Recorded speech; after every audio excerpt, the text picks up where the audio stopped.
Hello there. This is Puppy with an addendum onto my last video. Um, yeah.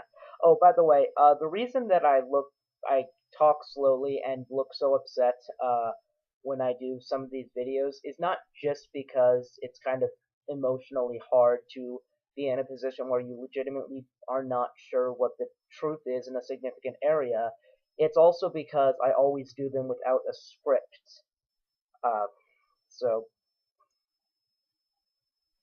with that said, um, first, just one quick update. I have located an Eastern Orthodox church in my area, as well as a Roman Catholic church, actually three of them, and I know at least one candidate, probably two, who I could get to be my sponsors if I should decide to become a Roman Catholic. So everything is set up for me to pick either side whenever I figure I'm ready for that decision.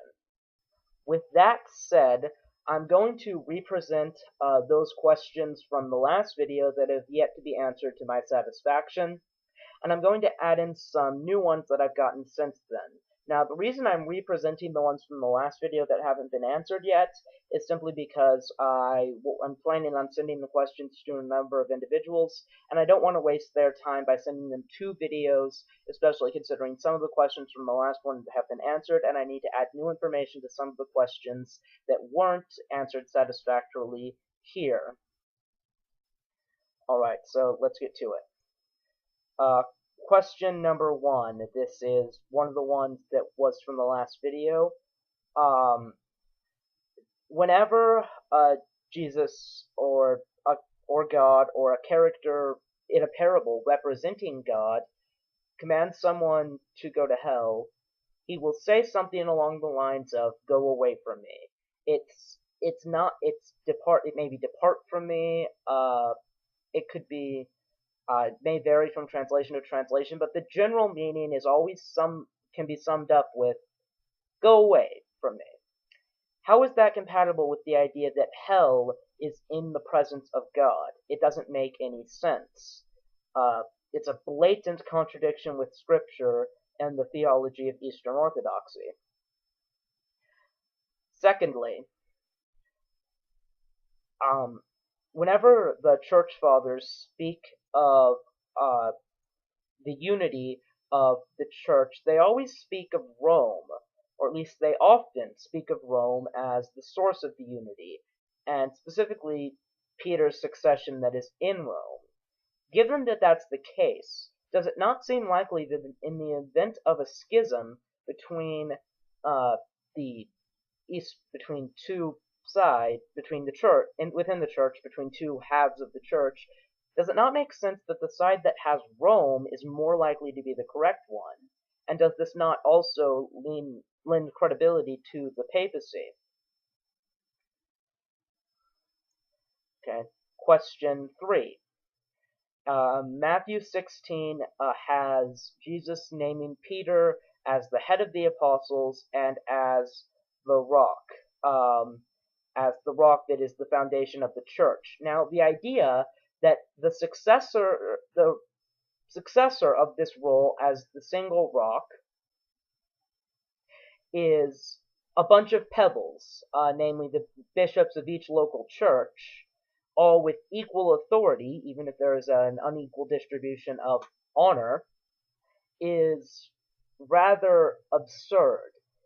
It doesn't make any sense. So, if someone could explain how Eastern Orthodox theology accounts for Matthew, I think it's chapter 16, that would be amazing. Speaking of universality and Peter, I mean, how can the Eastern Orthodox Church claim to be unified? Because though they claim to be in communion with each other, I mean, the autocephalous ecclesiology, they don't seem to be to me. Could you explain how they can even claim to be in communion with each other in any fashion? All you could possibly say is that there is an invisible head uniting them all together. In which case, why is it that there are so many mentions in the Church Fathers of, as I said before, Rome being the source of the unity, and not a church that is in heaven? Granted, there is one reference I found in the treatise on the, I believe it's called On Unity. It's a treatise by, I think, Cyprian. Please, that may be wrong. I don't feel like looking it up in the middle of a video. There is one reference in there that could be construed that way, in my opinion, but there are a lot more references that seem to point the other direction, and some of them are very, very unambiguous. Next, the scriptures as well as the church fathers were all unanimous in regards to saying that divorce was wrong. Why does the Eastern Orthodox now allow this? At least I've heard that they allow it. If they don't, then tell me that. That would be a satisfactory answer to this question. And likewise with contraception, why does the Eastern Orthodox Church allow contraception despite the fact that the Church Fathers were unanimously against contraception? Next, the Filioque was accepted in creeds that Eastern bishops signed on to at councils for 200 years before anybody had any problem with it. And you could say that Fourth Constantinople prevented any additions to the creed, so that doesn't matter. In which case I would ask you to account for when First Constantinople, the first council of it, added a paragraph to the creed, an entire paragraph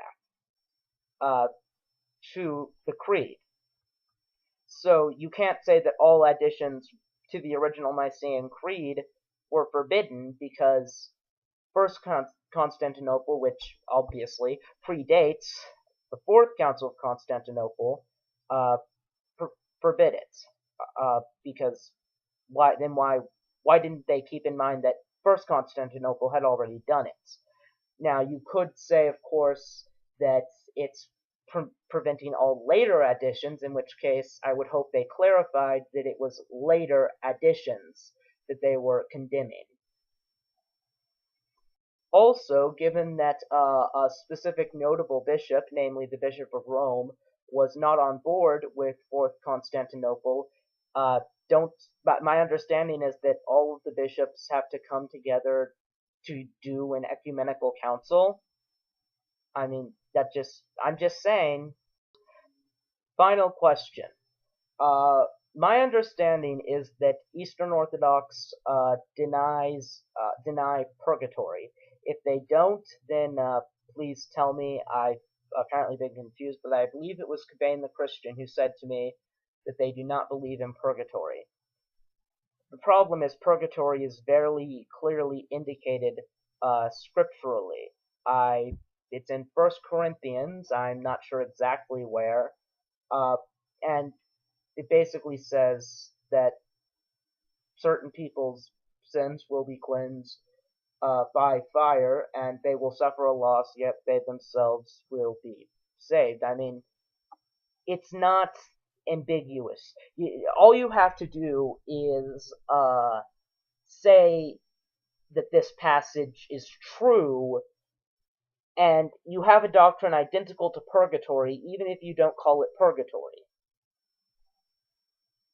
So, I mean, how do you account for that if you don't accept it?